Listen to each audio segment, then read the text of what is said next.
ძალიან ხშირად მისვამენ კითხვას, როგორ შევინარჩუნოთ სტრესულ სიტუაციებში სიმშვიდე და შინაგანი ძალა. დღეს მე დაგანახებ ორ სავარჯიშოს, რომელიც დაგეხმარება. გამომყევი. პირველი სავარჯიშო. ნეკა თითები აი ესე გადაწანი ერთმანეთში. ცერა თითები მაღლა არის მიმართული. ხელები არის დიაფრაგმასთან. ხელები ისე უნდა დაჭიმო, თითქოს აი გინდა რომ ეს მუდრა გაწყვეტო.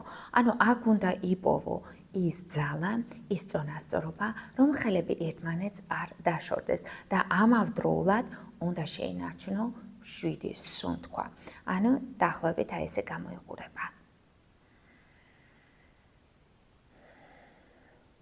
ხელები თუ გიკანკალებს, ეს ნორმალურია. მეორე სავარჯიშო. მარცხენა ხელი დაიდე მუცელზე. მუცელი დაჭიმე და შემდეგ მარცხენა ხელით დააწექი მუცელს. ზემოდან გადაიდე მარჯვენა ხელი და გააძლიერე დაჭიმულობა. ხელებით აწვევი მუცელს, ხოლო მუცლის პრესით აწვევი ხელებს. გარკვეული დაჭიმულობა და ძალისხმევა გჭირდება.